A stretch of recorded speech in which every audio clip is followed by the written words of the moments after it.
살을 애는 듯한 북풍한 설이 대지를 집어삼킬 듯 포효하던 밤. 정막을 깨트리는 날카로운 비명과 함께 여인의 가녀린 몸뚱이가 거친 흙바닥 위로 내동댕이 쳐졌다.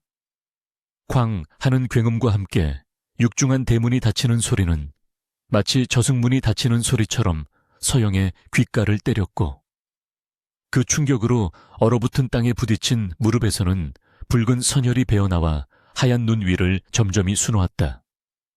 홑겹의 저골이 하나만을 걸친 채 엄동설안의 추위 속에 버려진 서영은 차가운 바닥의 냉기보다 더 시린 가슴을 부여잡고 떨리는 손으로 닫힌 문고리를 잡으려 했으나 굳게 닫힌 문은 야속하게도 미동조차 하지 않았다. 문 안쪽에서는 시어머니 김씨의 도끼 어린 저주가 담장을 넘어 비수처럼 날아와 꽂혔는데, 내 인연 10년 동안 밥만 축내고 대를 이을 아들 하나 낳지 못한 주제에 어디서 감히 다시 들어오려 하느냐. 당장 내 눈앞에서 사라지지 않으면 몽둥이질을 해서라도 쫓아낼 것이다. 라며 고래고래 소리를 질러대니 그 서슬 퍼런 기세에 지나가던 바람조차 숨을 죽이는 듯했다. 서영은 찢어지는 듯한 고통 속에서도 마지막 힘을 짜내어 문틀을 잡고 애원했으나 돌아오는 것은 싸늘한 침묵과 남편 박서방의 거칠어진 숨소리뿐이었다. 10년이라는 긴 세월 동안 닭이 울기 전에 일어나 얼음장 같은 물에 손을 담그며 시부모를 공양했고, 남편을 하늘처럼 받들며 온갖 굳은 일을 도맡아 했건만 그 모든 정성과 희생이 아들을 낳지 못했다는 죄명 하나로 물거품이 되어버린 현실이 믿기지 않았다. 그녀의 손톱이 문짝을 긁어대며 나무 껍질이 벗겨질 정도로 처절하게 매달렸지만 문 틈새로 흘러나오는 것은 따스한 온기가 아닌 멸시와 조롱 섞인 비웃음뿐이었고, 그 순간 서영의 눈동자에는 절망을 넘어선 깊은 원망의 불꽃이 일렁거렸다. 하얗게 질린 입술을 깨물며 그녀는 생각했다. 내가 지은 죄가 무엇이길래 이토록 비참하게 내쳐져야만 하는가? 칠거지약이라는 굴레가 여인의 목숨보다 더 중한 것이었던가? 문 밖의 소란에도 불구하고 방 안의 남편은 쥐 죽은 듯 기척이 없었으니 그 비겁함이 서영의 가슴을 더욱 후벼 파는 듯했다. 한때는 검은 머리가 팥뿌리가 될 때까지 함께하자 맹세했던 사내였으나 어머니의 드센 성화와 대를 이어야 한다는 압박감에 짓눌려 조강지처가 쫓겨나는 꼴을 방관만 하고 있는 그 모습이 짐승만도 못하게 느껴졌다. 서영은 더 이상 문을 두드리지 않고 힘없이 바닥에 주저앉아 멍하니 밤하늘을 올려다보았는데, 칠흑 같은 어둠 속에서 흩날리는 눈발만이 그녀의 젖은 뺨을 때리며 눈물과 섞여 얼어붙고 있었다. 차라리 이대로 얼어 죽어 귀신이 되어서라도 이 집안의 씨를 말려버리고 싶은 저주가 목구멍까지 차올랐으나 천성이 모질지 못한 탓에 그저 긴 한숨만을 토해낼 뿐이었다. 뼈마디가 끊어지는 듯한 추위가 전신을 감싸 안으면서 감각이 무뎌지기 시작했고, 서영은 흐릿해지는 의식 속에서 지난날의 기억들을 주마등처럼 떠올렸다. 시집 오던 날, 꽃가마 타고 들어오며 수줍게 웃던 그날의 햇살은 참으로 따스했으나 이제 와 돌이켜보니 그 모든 것이 찰나의 환상에 불과했다는 사실에 가슴이 미어지는 듯 했다. 시어머니는 틈만 나면 탕약을 다려 먹이며 아들 낳기를 강요했고, 전국의 용하다는 의원과 무당을 찾아다니며 구술하고 치성을 드렸으나 하늘이 무심한 것인지 서영의 태기에는 아무런 소식이 없었다. 그럴 때마다 돌아오는 것은 날선 구박과 눈칫밥이었고, 밥상머리에서조차 죄인처럼 고개를 숙이고 밥알을 세워야 했던 그 숨막히는 세월이 주마등처럼 스쳐 지나갔다. 동네 안악들이 우물가에 모여 쑥덕거리던 소리, 박첨진의 며느리는 밭이 자갈밭이라 씨를 뿌려도 싹이 안 난다지 하던 그 비수 같은 말들이 귓가에 쟁쟁하게 울려 퍼지며 서영의 찢겨진 마음을 다시 한번 난도질했다. 이제 와서 누구를 원망하고 누구를 탓하려. 모든 것이 자신의 부덕한 탓이라 여기려 해도 끓어오르는 분노와 억울함은 쉬이 가라앉지 않았다. 서영은 비틀거리는 몸을 일으켜 서며 마지막으로 대문을 향해 깊은 절을 올렸는데 이는 시부모에 대한 예의가 아니라 지난 10년간 헛되이 바친 자신의 청춘에 대한 작별 인사였다. 부디 잘 먹고 잘 사시오. 내 비록 쫓겨나는 몸이나 죽어서도 당신들의 그 모진 행태를 잊지 않을 것이오. 입 밖으로 내뱉지 못한 말을 삼키며 그녀는 뒤도 돌아보지 않고 눈보라치는 어둠 속으로 발걸음을 옮겼다. 마을 어귀를 벗어나자 인가에서 새어나오는 불빛조차 사라지고 오직 거친 바람 소리와 짐승의 울음소리만이 그녀의 곁을 맴돌았다. 발바닥이 찢어지고 피가 흘러 눈길 위에 선명한 핏자국을 남겼으나 서영은 고통조차 느끼지 못한 채 무엇에 홀린 사람처럼 산속으로, 더 깊은 산속으로 향했다. 산길은 험하고 가팔랐으며 쌓인 눈은 무릎까지 차올라 한 걸음 떼기조차 힘겨웠으나 서영은 멈추지 않았다. 어디로 가야 할지, 당장 오늘 밤을 어디서 지새워야 할지 막막하기만 했으나 다시 그 지옥 같은 집으로 돌아가느니 차라리 산짐승의 밥이 되는 편이 낫다고 생각했다. 나무들은 기괴한 형상으로 팔을 뻗어 그녀의 옷자락을 잡아채고 앙상한 가지들은 마치 귀신의 손톱처럼 그녀의 얼굴을 핥히었지만 서영의 눈빛은 이미 삶에 대한 미련을 놓아버린 듯 공허하기만 했다. 어머니, 아버지, 불효녀를 용서하세요. 먼저 갑니다.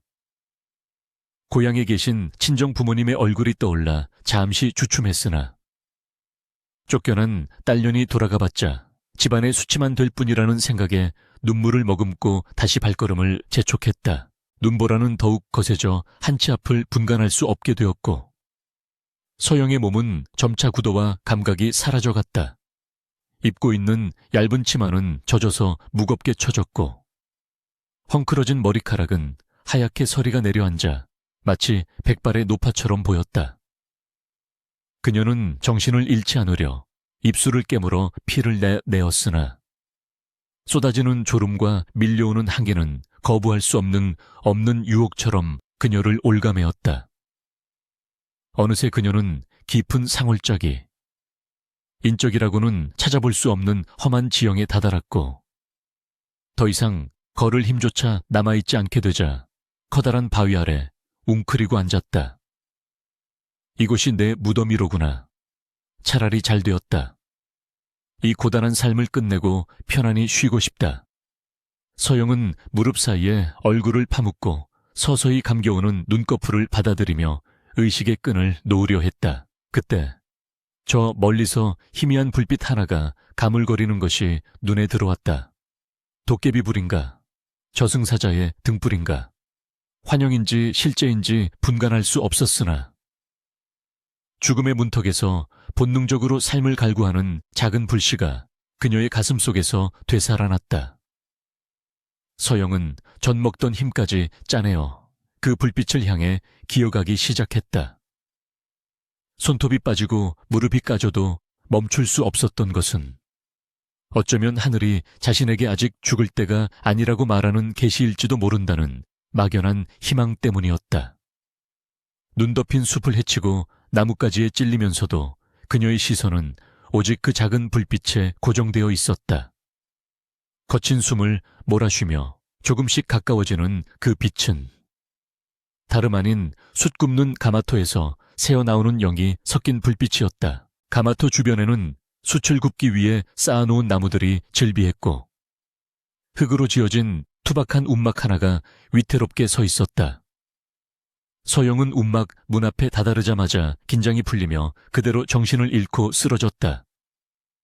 쿵 하는 소리에 움막 안에서 인기척이 들리더니 거정문이 열리며 숯검댕을 뒤집어 쓴 한 사내가 튀어나왔다. 그는 바로 이 깊은 산속에서 세상과 담을 쌓고 홀로 숯을 구우며 살아가는 덕구였다. 늦은 밤, 산짐승이 내려온 줄 알고 낫을 들고 나왔던 덕구는 눈밭에 쓰러져 있는 여인을 발견하고 소스라치게 놀라 뒷걸음질 쳤으나 이내 그녀가 사람이란 것을 확인하고는 황급히 낯을 던지고 그녀에게 다가갔다. 덕구는 서영의 차가운 몸을 흔들며 이보시오, 이보시오, 정신 차리시오 하고 다급하게 외쳤으나 서영은 미동도 없이 창백한 얼굴로 죽은 듯이 누워있을 뿐이었다. 그녀의 몸은 얼음장처럼 차가웠고 숨결은 금방이라도 끊어질 듯 미약했다. 덕구는 주저할 틈도 없이 서영을 번쩍 안아들어 훈기가 도는 움막 안으로 옮겼다. 비록 누추하고 좁은 방이었지만 숯가마의 열기 덕분에 방 안은 제법 따뜻했다. 덕구는 서영을 아랫목에 눕히고 젖은 옷을 벗기려다 잠시 멈칫했으나 사람을 살리는 것이 급선무라 생각하여 눈을 질끈 감고 그녀의 젖은 저고리와 치마를 벗겨낸 뒤 자신의 두꺼운 무명옷과 털가죽을 덮어주었다. 그리고는 서둘러 아궁이에 불을 더 지피고 솥에 물을 끓여 그녀의 얼어붙은 손발을 주무르기 시작했다. 덕구의 투박하고 거친 손길이었으나 그 안에는 죽어가는 생명을 살리고자 하는 간절한 마음이 담겨 있었다. 그는 밤새도록 서영의 곁을 지키며 물수건으로 이마에 열을 식히고 온몸을 녹이기 위해 자신의 천을 나누어 주었다. 제발 살아만 주시오. 이 깊은 상월까지 어찌 왔는지는 모르나 이대로 죽기에는 너무 억울하지 않소.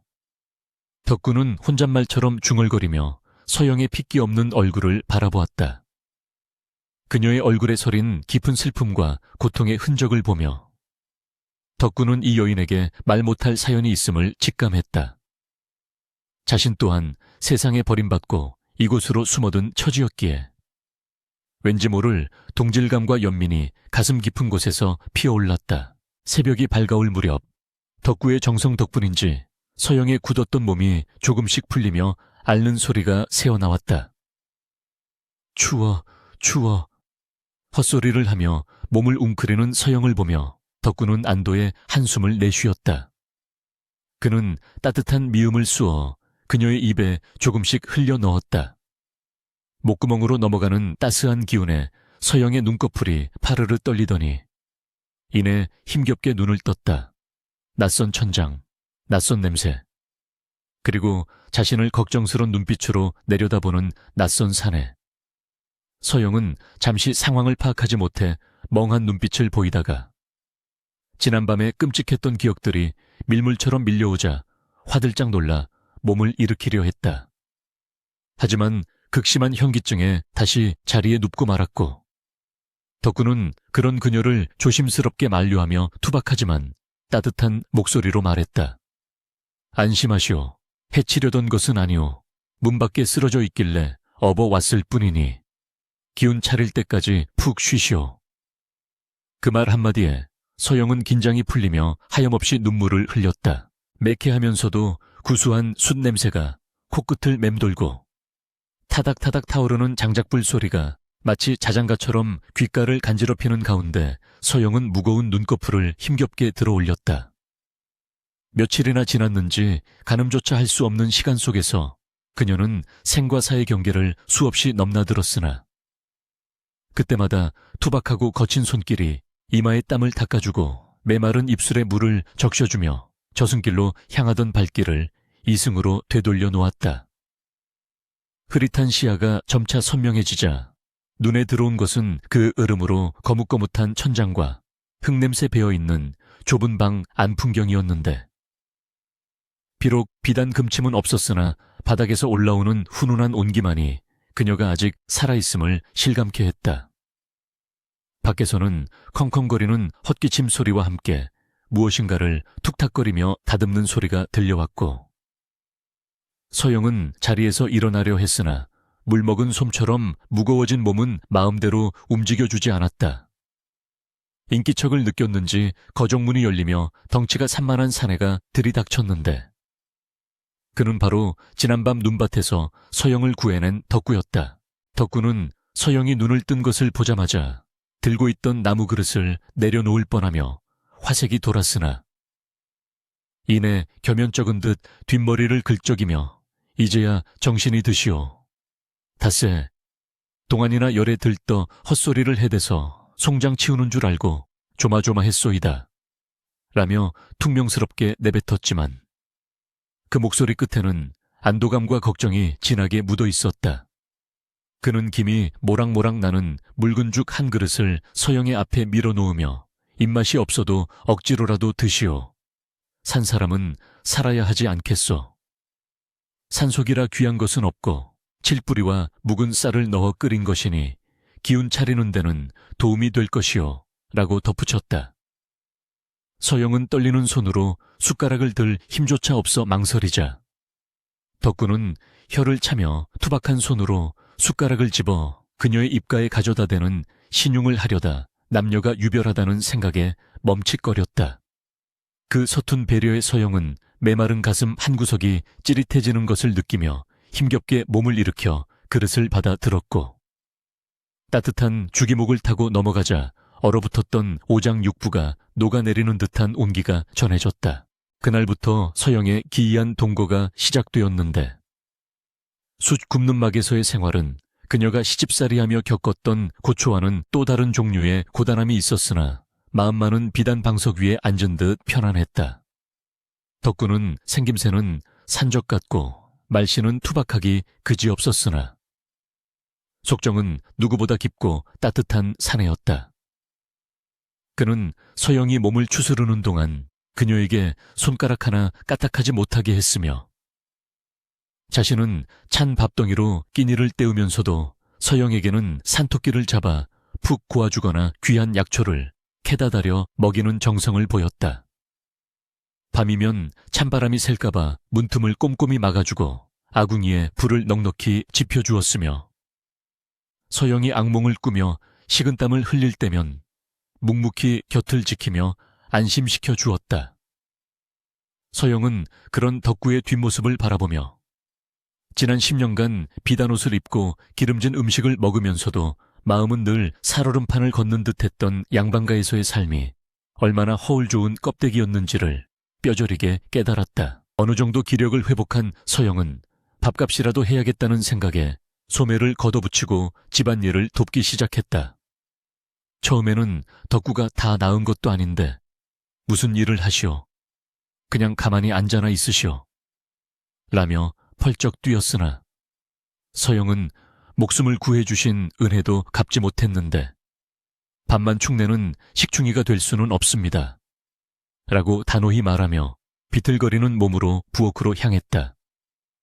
서영은 솜씨를 발휘하여 거친 산나물과 잡곡만으로도 맛깔스러운 밥상을 차려내었고 해진 덕구의 옷을 기워주고 숯 까마터 주변을 말끔히 정리했다. 호라비 냄새가 진동하던 움막은 서영의 손길이 닿자 사람 사는 냄새가 나는 아늑한 보금자리로 변모해 갔고 덕구는 숯을 굽다가도 집에서 기다릴 서영 생각에 저절로 콧노래가 나올 지경이 되었다. 하지만 봄이 찾아오고 눈이 녹아내리면서 두 사람 사이에는 묘한 긴장감이 감돌기 시작했다. 서영의 몸이 완연히 회복되었으니 이제 그녀가 떠나야 할 때가 다가오고 있었기 때문이었다. 덕구는 내심 서영이 평생 곁에 있어 주기를 바랐으나 천한 숫쟁이 주제에 양반과 마님 같았던 귀한 여인을 붙잡는 것은 언감생심이라 여겨 속만 태우고 있었다. 서영 또한 갈 곳 없는 처지기는 했으나 소방 맞고 쫓겨난 여자가 외간 남자 집에 머무는 것이 세상의 손가락질을 받을 일임을 알기에 고민이 깊어만 갔다. 어느 달 밝은 밤 마당 평상에 걸터앉아 묵묵히 낫지를 손질하던 덕구가 어렵게 입을 떼었다. 내일이면 아랫마을 장이 서는 날이오. 몸도 성해졌으니 원한다면 내일 장터까지 데려다 주리다. 거기 가면 인편을 구해 친정으로 가든 어디로든 갈 수 있을 것이오. 덕구의 목소리는 담담했으나 낯을 쥔 손은 미세하게 떨리고 있었다. 서여영은 그 말을 듣고 가슴이 철렁 내려앉았으나 이내 덕구의 진심을 알아채고는 조용히 그의 곁으로 다가갔다. 달빛 아래 비친 덕구의 얼굴은 숯 검댕과 흉터로 얼룩져 험상궂어 보였으나 그의 눈망울만은 순박한 송아지처럼 맑고 슬퍼 보였다. 서영은 그제야 자신의 마음을 확실히 깨닫게 되었다. 그녀에게 필요한 것은 고래등 같은 기와집도, 가문을 빛낼 아들도 아닌 자신을 있는 그대로 아껴주고 지켜줄 단 한 사람이라는 것을. 서영은 털썩 무릎을 꿇고 덕구의 거친 손을 잡으며 말했다. 제게 친정이 어디 있고 갈 곳이 어디 있겠습니까? 세상 천지에 저를 받아줄 곳은 이 산속 숯 굽는 움막뿐입니다. 비록 제가 아들을 낳지 못해 쫓겨난 몸이고 가진 것 하나 없는 빈털털이지만 저를 거두어 주신다면 평생 나리의 손발이 되어 섬기겠습니다. 서영의 돌발적인 행동과 고백에 덕구는 소스라치게 놀라 낯을 떨어뜨리고 말았다. 아니, 부인, 그게 무슨 당치도 않은 소리요. 나 같은 천한 놈에게 시집이라도 오겠다는 말이요. 나는 가진 것이라곤 숯가마 하나와 이 낡은 움막뿐인 놈이요. 고생문이 훤한데 어찌 그런 결심을 한단 말이요. 덕구는 믿기지 않는다는 듯 되물었으나 서영의 눈빛은 흔들림 없이 확고했다. 고생은 지난 10년간 겪은 마음고생으로 족합니다. 쌀밥에 고깃국을 먹어도 마음이 지옥이면 무슨 소용이겠습니까? 풀뿌리죽을 먹어도 마음 편한 이곳이 제게는 무릉도원입니다. 부디 저를 내치지 말아 주십시오. 서영의 진심 어린 호소에 덕구의 눈시울이 붉어졌다. 그는 더 이상 주저하지 않고 서영의 손을 맞잡으며 고개를 끄덕였다. 고맙소. 정말 고맙소. 내 평생 당신 눈에서 눈물 나는 일은 없게 하겠소. 내 목숨을 다 바쳐서라도 당신을 지키리다. 그날 밤 두 사람은 맑은 정화수 한 그릇을 떠놓고 천지신명께 부부의 연을 맺음을 고했다. 화려한 혼례복도, 축하해주는 하객도 없었으나 달빛이 조명이 되고 산바람이 축가가 되어주는 세상에서 가장 소박하고도 경건한 혼례였다. 덕구는 서영을 위해 산에서 꺾어온 진달래꽃 한 묶음을 건넸고 서영은 수줍게 웃으며 그것을 받아 품에 안았다. 그들의 신혼방은 비좁은 움막이었으나 서로의 천을 나누며 잠드는 그 밤은 그 어떤 황실의 침소보다도 따뜻하고 평온했다. 다음 날부터 서영은 숯 굽는 안악이 되어 덕구와 함께 산을 누볐다. 얼굴에 숯검댕이 묻고 손발이 트는 것도 마다하지 않았고 오히려 땀 흘려 일하고 함께 밥을 먹는 일상 속에서 진정한 삶의 기쁨을 맛보았다. 마을 사람들은 처음에는 덕구가 웬 여자와 산다고 수군거렸으나 장터에 숯을 내다 팔러 온 두 사람의 금슬 좋은 모습을 보고는 혀를 내두르며 부러워했다. 저곰 같은 덕구놈이 무슨 복을 타고나서 저리 고운 색시를 얻었대. 그러게 말이야. 여자가 아주 내조를 잘하는지 덕구놈 얼굴이 환해졌어. 사람들의 시샘 섞인 농담에도 덕구는 그저 허허 웃으며 서영의 손을 꼭 잡을 뿐이었다. 서영 또한 예전처럼 사람들의 시선을 피하지 않고 당당하게 고개를 들었다. 아들을 못 낳는 여자라는 멍에, 소방 맞은 여자라는 꼬리표는 덕구의 사랑 앞에서는 아무런 힘을 쓰지 못했다. 덕구는 틈만 나면 산에서 머루랑 다래를 따다 서영에게 바쳤고 서영은 덕구가 땀 흘려 일할 때면 시원한 칠차를 내오며 땀을 닦아주었다. 비록 가난하여 옷은 기워 입고 반찬은 변변치 않았으나 두 사람의 웃음소리는 끊이지 않고 산골짜기를 메웠다. 계절이 바뀌어 다시 겨울이 찾아오고 눈이 내리는 날이면 서영은 지난날 쫓겨나던 그 밤을 떠올리며 몸서리치곤 했다. 하지만 이제 그녀의 곁에는 따뜻한 아랫목과 든든한 남편 덕구가 있었다. 덕구는 서영이 우울해할까봐 군밤을 구워주며 옛날 이야기를 해주거나 우스꽝스러운 흉내를 내며 그녀를 웃게 만들었다. 부인, 내년 봄에는 닭을 몇 마리 키워봅시다. 알을 낳으면 부인 몸보신도 시켜주고 장에 내다 팔아 비녀도 하나 사드리리다. 덕구의 소박한 꿈 이야기를 들으며 서영은 행복한 미소를 지었다. 이 사람과 함께라면 평생 산속에서 숯을 굽고 살아도 여한이 없을 것 같았다. 그렇게 1년이라는 시간이 꿈결처럼 흘러갔고 서영의 마음속 깊은 상처도 덕구의 사랑으로 인해 닦지가 않고 새살이 돋아나고 있었다. 그러던 어느 날 서영은 몸이 예전 같지 않음을 느꼈다. 밥냄새만 맡아도 속이 울렁거리고 평소에 좋아하던 나물 반찬도 비리게 느껴졌다. 처음에는 체한 줄 알고 손가락을 따보기도 했으나 증상은 나아지지 않고 오히려 잠이 쏟아지기 일쑤였다.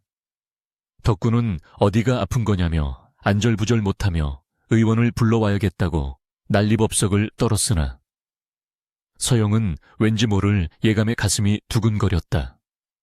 설마, 혹시나 하는 마음이 들었지만 지난 10년간 겪었던 희망 고문을 떠올리며 애써 기대를 지우려 했다.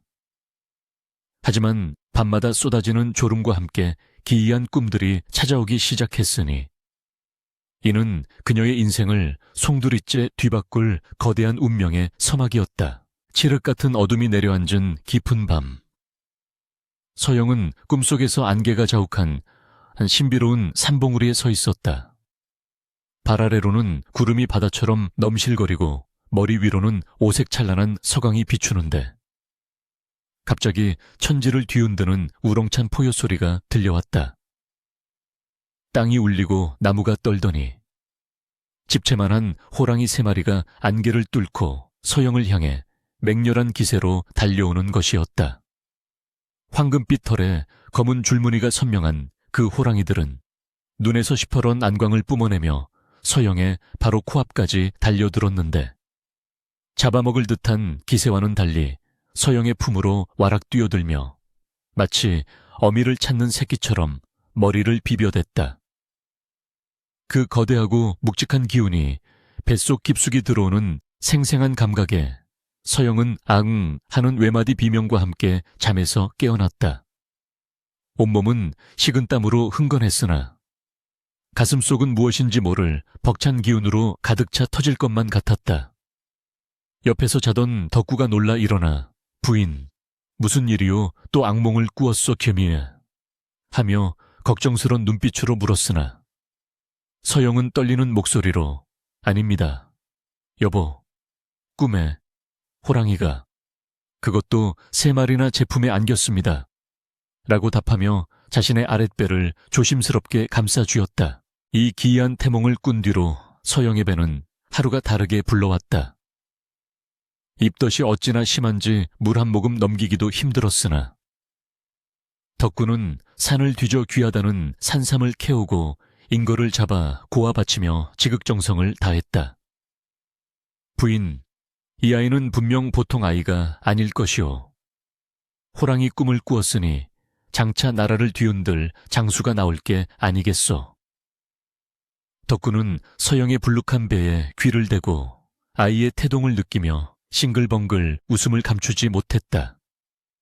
마을 사람들은 늦은 나이에 그것도 쫓겨난 여자가 아이를 가졌다는 소식에 반신반의하면서도 덕구의 헌신적인 모습에 혀를 내둘렀다.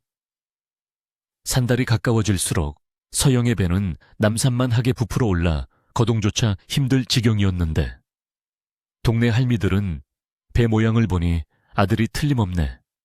그런데 배가 커도 너무 커. 혹시 쌍둥이가 아닌가 하며 수군거렸다.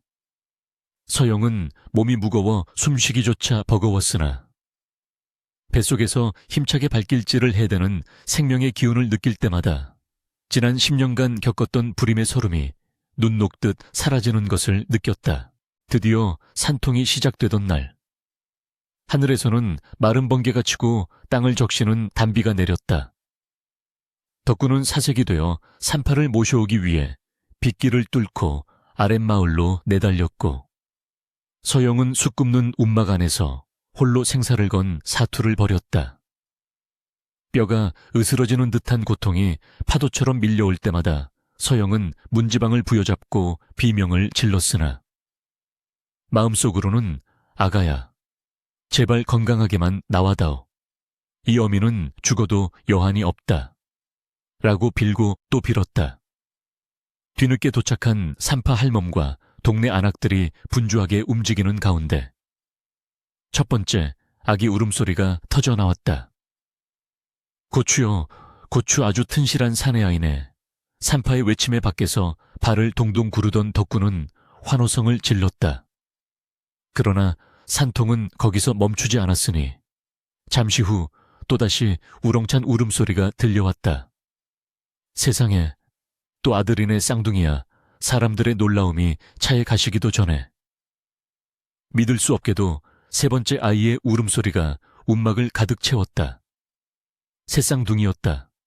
그것도 모두 사내 아이였다. 칠거지악으로 쫓겨난 여인이 숫쟁이와 재혼하여 한 번에 아들 셋을 낳았다는 소식은 삽시간에 바람을 타고 온 고을로 퍼져나갔다. 새 쌍둥이의 탄생은 덕군의 집에는 경사였으나 서영을 내쫓은 박첨지 댁에는 청천벽력과도 같은 소식이었다. 박서방은 서영을 내치고 이웃 마을 부자 최부자의 딸을 새 아내로 맞이했으나 집안 꼴은 말이 아니었다. 새로 들어온 며느리는 손에 물 한 방울 묻히지 않으려 했고 시어머니 김씨가 잔소리라도 할라치면 친정의 위세를 믿고 눈을 부라리며 대들기 일쑤였다.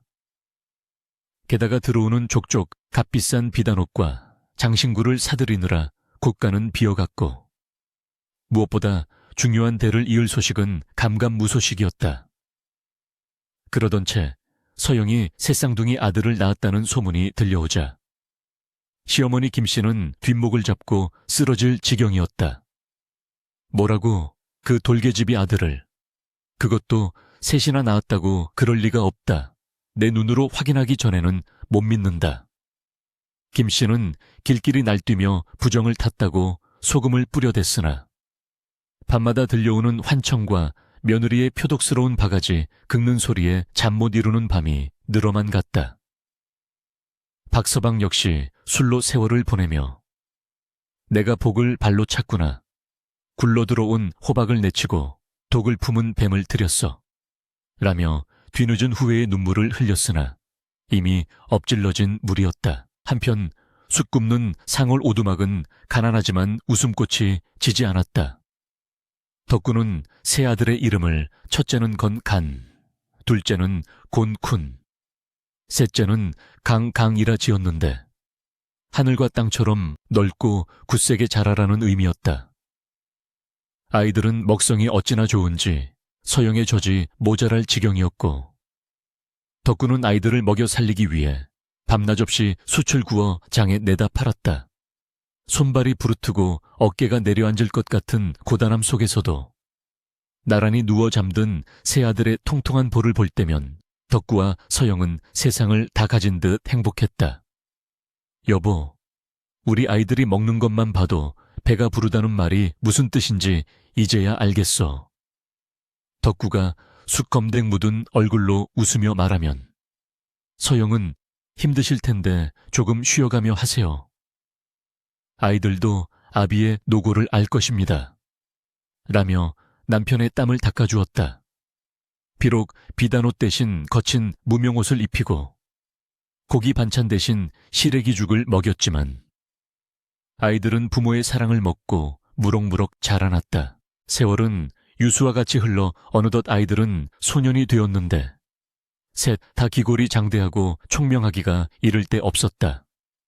첫째 거는 글 읽기를 좋아하여 한 번 들은 것은 절대 잊지 않았고 둘째 거는 힘이 장사라 곰과 씨름을 해도 이길 정도였으며 셋째 강은 재주가 비상하여 못 다루는 악기나 도구가 없었다. 서영은 비록 산속에 살지만 아이들을 무지렁이로 키울 수 없다는 생각에 틈틈이 나뭇가지를 꺾어 땅바닥에 글자를 쓰며 천자문과 명심보감을 가르쳤다. 양반계에서 어깨너머로 배운 학식이 빛을 발하는 순간이었다. 아이들은 어머니의 가르침을 스펀지처럼 빨아들였고 아버지가 숯을 굽는 동안에는 셋이서 머리를 맞대고 학문을 논하거나 무예를 연마했다.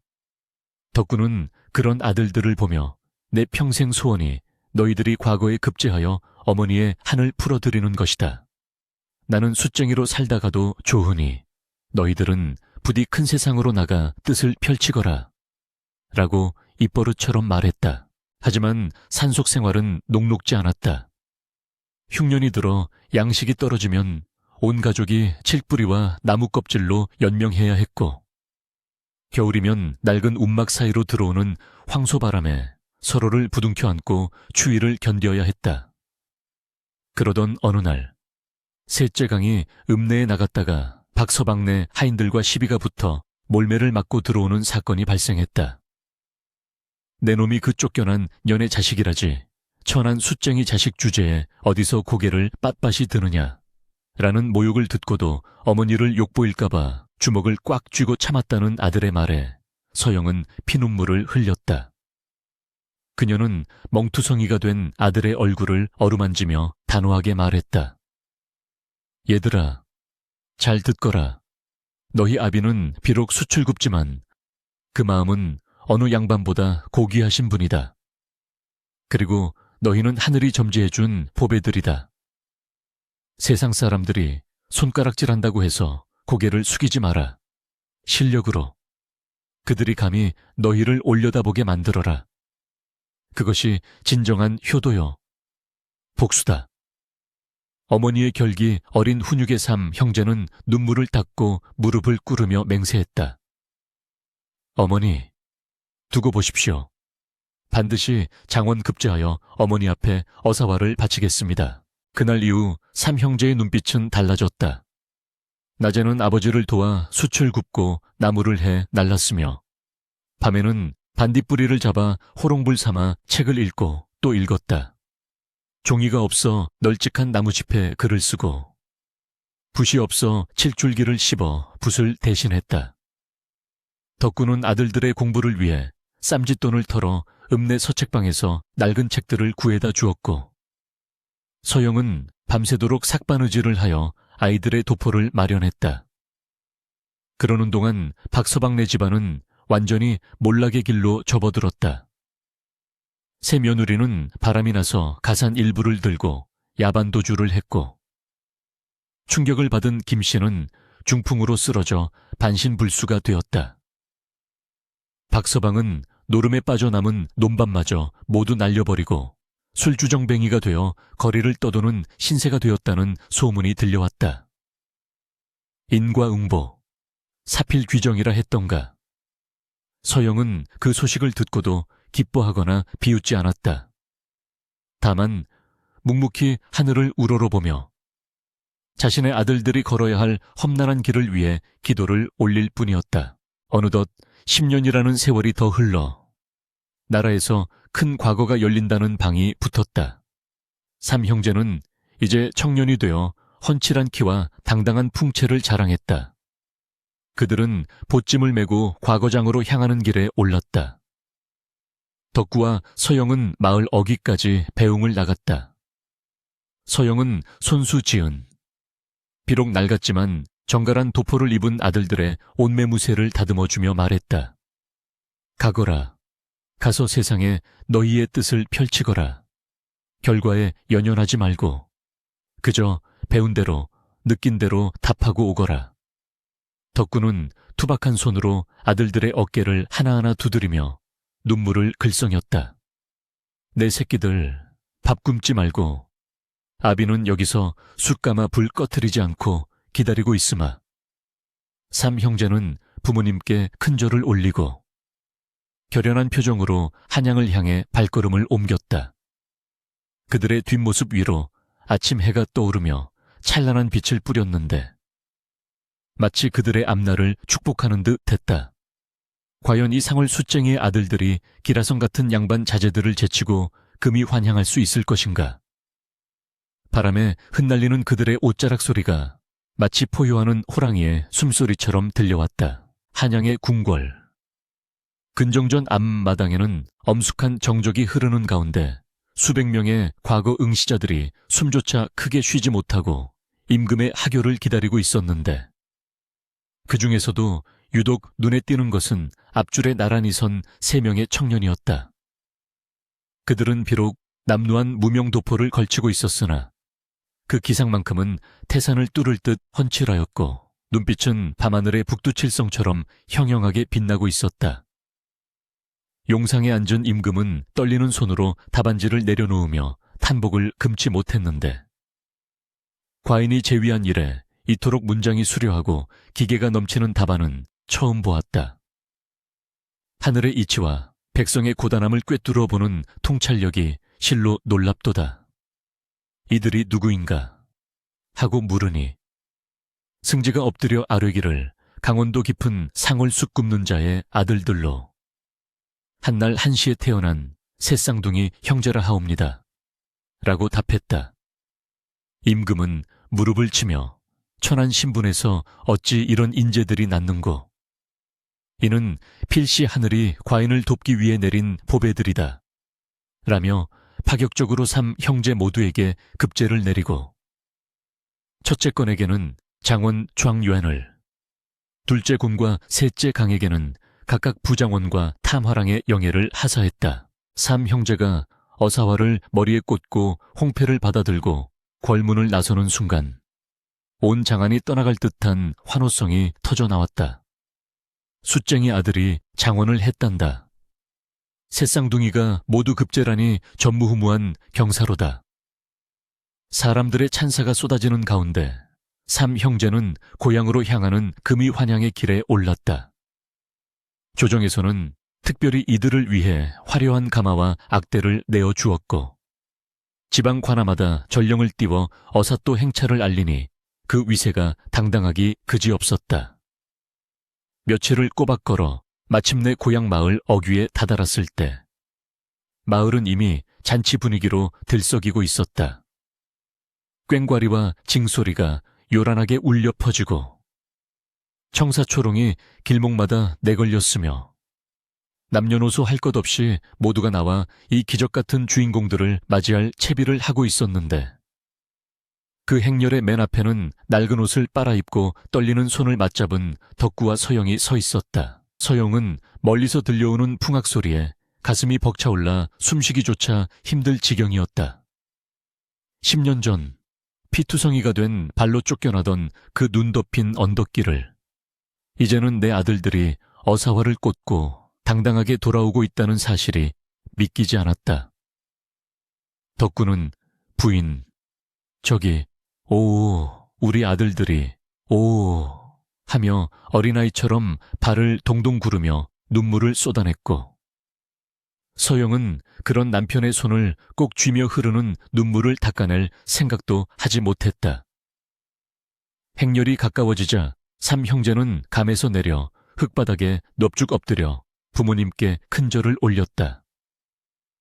아버님, 어머님 소자들, 부모님의 은혜에 보답하고자 이제야 돌아왔습니다. 우렁찬 목소리가 산천을 울리자 지켜보던 마을 사람들도 덩달아 눈시울을 붉히며 박수갈채를 보냈다. 흑투성이가 된 아들들을 일으켜주며 서영이 장하다. 내 아들들, 정말 장하다. 라고 목이 메어 말을 잇지 못할 때 저만치 구석진 곳에서 이 광경을 지켜보며 경악에 찬 눈으로 입을 다물지 못하는 이들이 있었으니 바로 몰락한 박서방과 그의 노모 김씨였다. 박서방과 김씨는 흉년과 노름비주로 집과 논밭을 모두 잃고 마을 변두리팩에서 근근히 목숨만 부지하는 비참한 신세로 전락해 있었다. 그날도 굶주린 배를 채우기 위해 밥이라도 얻어먹을 수 있을까 하여 잔치판을 기웃거리던 참이었다. 꾀죄죄한 몰골에 냄새나는 누더기를 걸친 김씨는 지팡이에 의지해 몸을 떨며 저 가마탄 귀부인이 설마 하며 흐릿한 눈을 비비고 또 비볐다.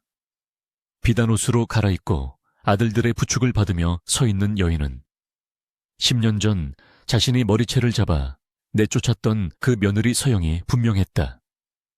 세월의 풍파 속에서도 기품을 잃지 않은 서영의 모습은 숯 굽는 안악이라기보다는 고귀한 왕비처럼 보였고 그 옆에 늠름하게 서 있는 3명의 어사또가 바로 자신이 그토록 원했던 손자들이라는 사실을 깨닫는 순간 김씨의 머릿속에서는 천둥 번개가 치는 듯한 충격이 휩쓸고 지나갔다. 아이고, 아이고, 내가 눈이 멀었지.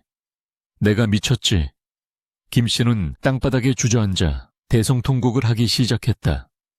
그녀의 쉰 목소리는 풍악 소리에 묻혀 사람들에게 잘 들리지 않았으나 그 처절함만은 주변 공기를 싸늘하게 만들기에 충분했다.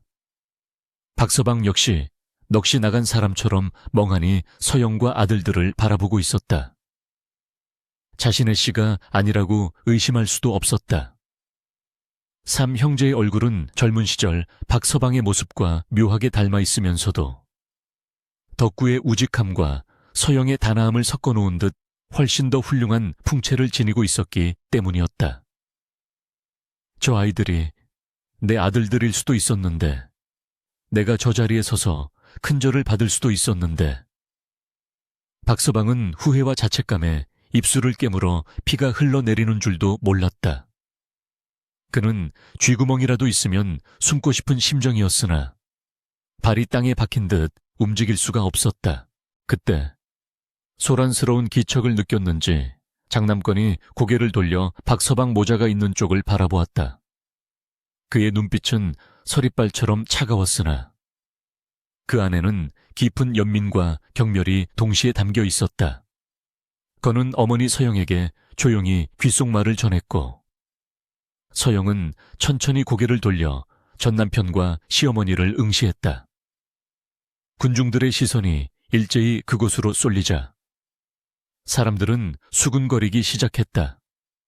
저기 박첨진애 아니야. 며느리 쫓아내고 망했다더니 꼴이 말이 아니네. 천벌을 받은 게지. 복덩이를 발로 찼으니 오죽하겠어. 쏟아지는 비난과 조롱 속에서 김 씨는 기어이 서영 앞으로 기어나와 바지가랑이를 잡으려 했다. 아가, 내 며느리야. 내가 잘못했다. 이 늙은이를 용서해다오. 내 눈이 멀어 너를 알아보지 못했다. 김 씨의 손은 때가 꼬질꼬질하고 손톱은 길게 자라 흉측하기 그지없었다. 덕구가 나서서 막으려 했으나 서영은 손을 들어 제지했다. 그녀는 한 발짝 물러서서 차가우면서도 담담한 목소리로 말했다. 노부인, 사람을 잘못 보셨습니다. 대개 며느리는 10년 전 그 추운 겨울밤 대문 밖에서 이미 얼어 죽었습니다. 지금 서 있는 사람은 숯 굽는 사내 덕구의 아내이자 이 세 아들의 어미인 서영입니다. 서영의 말은 낮았으나 단호했고 그 울림은 그 어떤 호통보다도 김 씨의 가슴을 후벼 팠다. 김 씨는 아이고, 아이고 하며 땅을 치고 울부짖었으나 서영은 더 이상 그녀를 바라보지 않았다. 그것은 복수심 때문이 아니었다. 이미 그녀의 마음속에서 그들은 용서하고 말고 할 가치조차 없는 지나간 세월의 먼지 같은 존재가 되어버렸기 때문이었다. 서영은 고개를 돌려 든든한 남편 덕구와 자랑스러운 아들들을 바라보며 환하게 웃었다. 그 미소는 지난 10년의 한을 모두 씻어내는 승리의 미소였다. 둘째 곤이 앞으로 나서서 쩌렁쩌렁한 목소리로 외쳤다. 여봐라, 오늘 이 기쁜 날 마을 잔치를 열 것이니 배고픈 자는 누구든 와서 먹게 하라. 비록 과거에 우리 어머님께 모질게 대했던 자들이라도 내치지 말고 국밥 한 그릇이라도 대접하여 보내라. 이것이 우리 어머님의 뜻이니라. 그 말은 박서방과 김 씨를 향한 마지막 자비이자 가장 잔인한 처벌이기도 했다. 거짓골을 한 채 전 며느리가 베푸는 동량밥을 얻어먹어야 하는 치욕은 죽음보다 더한 고통일 터였다. 박서방은 차마 고개를 들지 못하고 어머니를 부축하여 군중 속으로 사라지려 했으나 사람들의 손가락질과 비웃음은 그들이 죽는 날까지 꼬리표처럼 따라다닐 것이 분명했다. 삼 형제는 부모님을 가마에 태우고 자신들은 말을 타고 호위하며 새로 지은 집으로 향했다. 나라에서 하사한 기와집은 아니었으나 덕구가 미리 봐둔 양지바른 터에 마을 사람들이 십시일반으로 도와지은 번듯한 목조주택이었다. 대문을 들어서며 서영은 문득 하늘을 올려다보았다.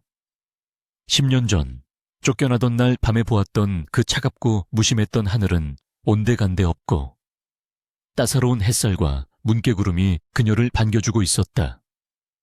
어머니, 이제 고생 끝입니다. 저희가 호강시켜 드리겠습니다. 막내강이 서영의 손을 잡으며 어리광을 부리자 서영은 그래, 고맙다. 하지만 나는 비단 옷보다 너희 아버지가 구워준 군밤이 더 좋고 고래등 같은 기와집보다 우리가 살던 순막이 더 그립구나. 라고 농담을 건넸다. 그 말에 덕구는 허허, 부인도 참 이제는 좀 누리고 사쇼서 내 손에 흙 안 묻히게 해준다던 약속 10년 만에 우리 아들들이 지켜주지 않소. 라며 호탕하게 웃었다. 마당에는 마을 사람들이 가져온 술과 떡이 가득 차고 풍악 소리는 밤이 깊도록 끊이지 않았다. 그 시각 마을 어귀 다리 밑에서는 박서방과 김씨가 찬바람을 맞으며 식은 밥덩이를 목구멍으로 넘기고 있었다. 김씨는 밥을 씹으며 내가 천하의 바보 천치지. 삼정승이 될 아이들을 내 발로 걷어찼어. 라며 넋두리를 되풀이했고 박서방은 말없이 소주잔만 기울였다. 멀리서 들려오는 잔칫소리는 그들에게 지옥의 형벌과도 같았다. 칠거지약이라는 낡은 관습에 얽매여 사람의 진심을 보지 못하고 아들이라는 허상만을 쫓다가 정작 진짜 보석을 버린 대가는 너무나도 혹독했다. 반면 서영의 집에서는 웃음꽃이 만발했다. 삼형제는 아버지 덕구에게 술을 올리며 아버님, 낳은 정보다 기른 정이 더 크다 하였습니다. 저희가 친아비 이상으로 모실 것이니 만수무강하십시오. 라고 맹세했고 덕구는 감격하여 말을 잇지 못하고 술잔만 비웠다. 서영은 그 모습을 지켜보며 비로소 마음속 깊은 곳에 남아있던 마지막 응어리 하나가 툭 하고 풀리는 것을 느꼈다.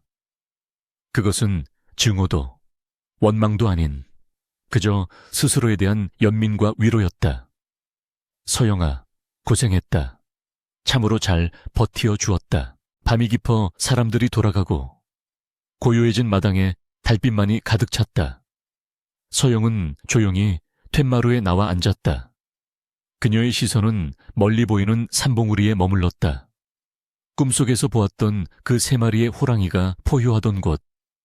이제 그 호랑이들은 장성하여 세상을 호령하는 인물이 되었고 자신은 그들의 어머니로서 당당히 서 있었다. 바람결에 실려오는 숯냄새가 왠지 모르게 향기롭게 느껴졌다. 그때 덕구가 어깨에 두툼한 소미불을 덮어주며 옆에 앉았다. 무슨 생각을 그리 골똘히 하시오. 덕구의 물음에 서영은 남편의 투박한 손을 잡으며 대답했다. 그저 모든 것이 꿈만 같아서요. 이 행복이 깨질까봐 두렵기도 합니다. 덕구는 서영의 손을 꽉 쥐며 말했다. 이건 꿈이 아니오. 당신이 흘린 눈물과 땀이 만들어낸 진짜요. 하늘도 감동하여 내린 복이니 의심치 말고 맘껏 누리시오. 두 사람은 서로를 의지하며 둥근 보름달을 바라보았다. 달빛 아래 두 사람의 그림자가 하나로 겹쳐지며 길고 긴 고난의 밤이 완전히 끝났음을 알리고 있었다. 세월은 흐르는 물과 같고 쏘아놓은 화살과 같다 하더니 어느덧 강산이 2번이나 변하는 시간이 흘렀다. 한때 숯 굽는 연기만이 모락모락 피어오르던 깊은 상월 마을은 이제 삼정승의 고향이라 불리며 전국 팔도에서 구경꾼들이 찾아오는 명당이 되었다. 곤, 강삼 형제는 조정의 핵심 요직을 두루 거치며 나라의 기둥이 되었는데 마천건은 이조판서에 올라 인재를 등용함에 공정을 기했고 둘째건은 병조판서가 되어 국경을 튼튼히 하여 오랑캐가 감히 넘보지 못하게 했으며 막내 강은 호조판서가 되어 백성의 살림살이를 윤택하게 하니 임금의 총애는 날로 더해가고 백성들의 칭송은 하늘을 찔렀다. 이들은 한양의 으리으리한 저택에서 부모님을 모시고자 했으나 덕구와 서영은 우리는 흙을 밟고 살아야 하는 사람들이다. 화려한 비단 방석보다는 숯냄새 배어있는 고향의 흙냄새가 더 편안하다. 며 끝내 사양하고 고향에 머물기를 고집했다. 대신 아들들은 부모님이 편안히 지내실 수 있도록 예전 숯 가마터가 내려다 보이는 양지바른 언덕 위에 아담하고 정갈한 기와집을 지어드리고 틈날 때마다 번갈아 가며 내려와 문안 인사를 올렸다. 어느 화창한 봄날, 덕구는 뒷짐을 지고 마당을 거닐며 흐드러지게 핀 매화꽃을 바라보고 있었다. 머리카락은 하얗게 센 백발이 되었고 허리는 다소 구부정해졌으나 그 얼굴의 감도는 온화한 미소와 눈가의 주름은 그가 살아온 세월이 얼마나 평온하고 행복했는지를 말해주는 훈장과도 같았다. 그는 습관처럼 헛간으로 발걸음을 옮겼는데 그곳에는 이제는 사용하지 않는 낡은 지게와 녹슨 낫, 그리고 숯을 굽던 도구들이 고스란히 보관되어 있었다. 비록 지금은 정승판서의 아버지인 노대감 소리를 듣고 살지만 덕구는 자신의 본분이 숯 굽는 천한 사내였음을, 그리고 그 가장 낮고 어두운 시절에 서영이라는 귀한 인연을 만났음을 한시도 잊지 않았다. 그는 거친 손으로 반질반질해진 지게 작대기를 쓰다듬으며 혼잣말을 했다. 허허허, 이 녀석도 나만큼이나 늙었구나. 그때 이 지게에 숯 대신 내 색시를 업고 오지 않았으면 어쩔 뻔했누. 그때 안채에서 서영이 다과상을 들고 나오며 덕구를 불렀다. 영감, 거기서 또 청승을 떨고 계십니까? 아이들이 올 시간이 다 되었습니다. 서영 역시 세월을 비껴가지는 못해 고운 얼굴에 주름이 자리 잡았으나 그 기품과 우아함은 오히려 젊은 시절보다 더욱 깊어져 마치 잘 익은 과실의 향기처럼 은은하게 배어나왔다. 그녀는 덕구 옆에 앉아 따뜻한 차를 따르며 낡은 지게를 바라보는 남편의 시선을 쫓았다. 저 지게가 아니었다면 저와 우리 아이들은 이미 저승객이 되었겠지요. 영감, 후회하지 않으십니까? 저를 만나지 않았다면 평생 혼자 편하게 사셨을 텐데 괜히 혹을 붙여 고생만 직사게 하시고. 서영의 농 섞인 물음에 덕구는 손사래를 치며 정색을 했다. 어허, 또 그 소리 내 인생에 꽃이 피고 열매가 맺힌 건 다 부인 덕분이요. 빈 껍데기 같던 내 삶에 당신과 아이들이 들어와 꽉 채워주었으니 나는 천하를 다 가진 황제보다 더 부자요. 두 늙은 부부는 서로를 바라보며 따뜻한 미소를 지었다. 말하지 않아도 통하는 깊은 신뢰와 사랑이 봄 햇살처럼 그들을 감싸 안았다. 잠시 후 마을 어귀에서부터 요란한 말발굽 소리와 함께 웅장한 행렬이 들어섰다. 3형제가 각자의 부인과 자식들을 데리고 부모님의 칠순 잔치를 위해 내려온 것이었다. 화려한 관복을 입은 아들들과 곱게 차려입은 며느리들, 그리고 색동옷을 입고 할아버지 할머니를 외치며 뛰어오는 손자. 손녀들로 인해 고요했던 집안은 순식간에 활기로 가득 찼다.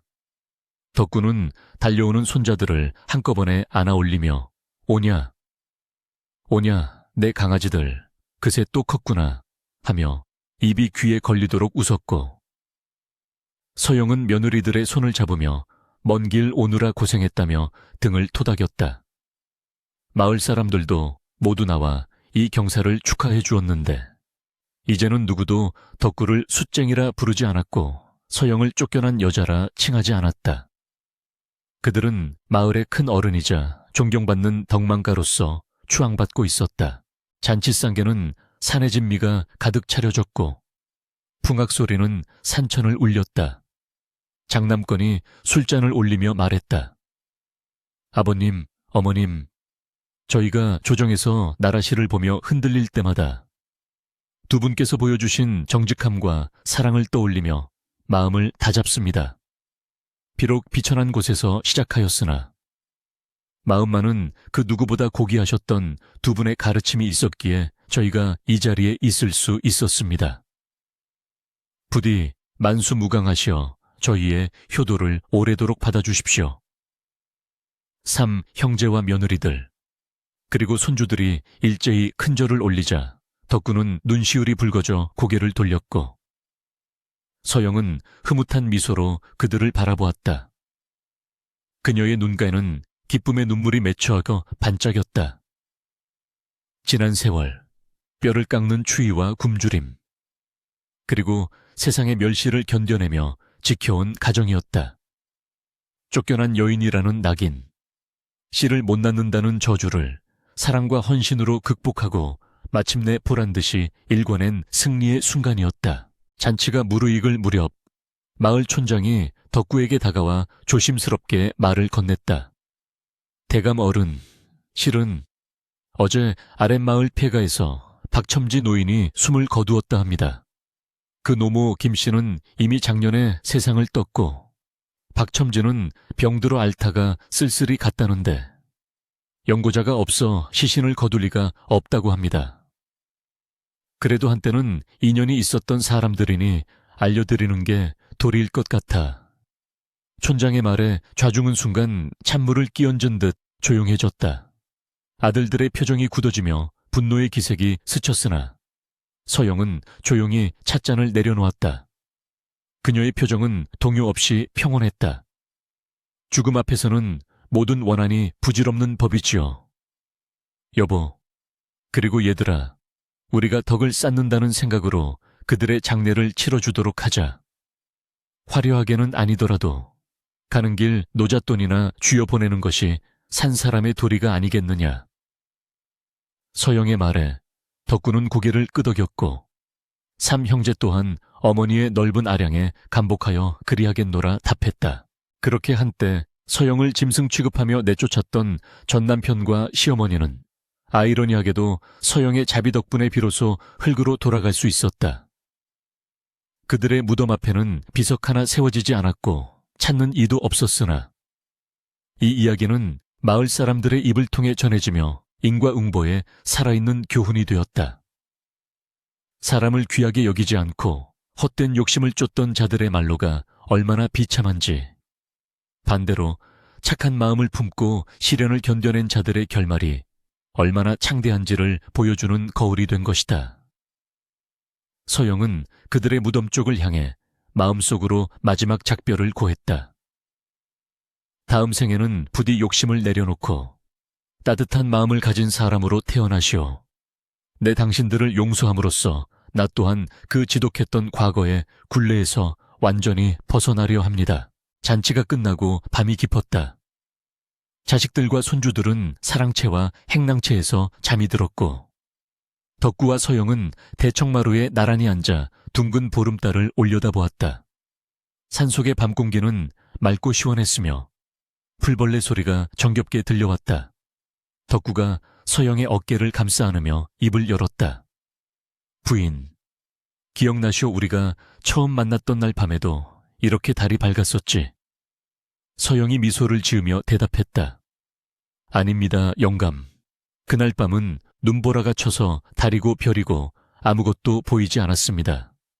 오직 영감님 움막에서 새어나오던 작은 불빛 하나만 보였지요. 허허, 그랬던가. 내 기억에는 당신 얼굴이 달덩이처럼 환하게 보여서 그리 생각했나 보. 덕구의 능청스러운 말에 서영은 소리내어 웃었다. 영감, 만약 다음 생이 있다면 그때도 저와 만나 주시겠습니까? 서영의 갑작스러운 질문에 덕구는 잠시 뜸을 들이더니 이내 서영의 손을 꼭 잡으며 진지한 목소리로 대답했다. 내 숫쟁이로 태어나든 정승으로 태어나든 아니면 길가에 핀 이름 없는 풀꽃으로 태어나든 반드시 당신을 찾아낼 것이오. 그래서 그때는 고생은 시키지 않고 처음부터 끝까지 비당일만 걷게 해주리다. 그 말에 서영은 덕구의 어깨에 머리를 기대었다. 아닙니다. 저는 다시 숯 굽는 안악이 되어도 좋습니다. 영감과 함께라면 거기가 어디든 천국일 테니까요. 두 사람의 그림자가 달빛 아래 하나로 포개졌다. 그들이 앉아있는 언덕 아래로. 삼형제가 어린 시절 뛰어놀던 마당과 숯을 굽던 가마터, 그리고 그들이 함께 넘었던 수많은 고개와 계곡들이 평온하게 잠들어 있었다. 바람이 불어와 대나무 숲을 흔들며 사각사각 소리를 내었는데 마치 하늘이 이 늙은 부부의 아름다운 인생을 축복하며 들려주는 자장가와도 같았다. 세상 사람들은 부귀영화를 최고의 복이라 말하지만 진정한 행복은 서로를 아끼고 위하는 마음속에 있음을, 그리고 하늘은 스스로 돕는 자를 외면하지 않음을 서영과 덕구의 삶은 증명하고 있었다. 어둠을 뚫고 피어난 꽃이 가장 향기롭고 혹독한 겨울을 이겨낸 나무가 가장 푸르른 법이다. 엄동설 안에 버려져 죽음의 문턱까지 갔던 여인 서영은 이제 세상에서 가장 따뜻한 사랑의 품 안에서 평온한 안식을 누리고 있었다. 달빛은 더욱 환하게 빛나온 세상을 비추었고 그 빛 속에서 서영의 이야기는 영원히 지지 않는 전설이 되어 밤하늘의 별처럼 반짝였다.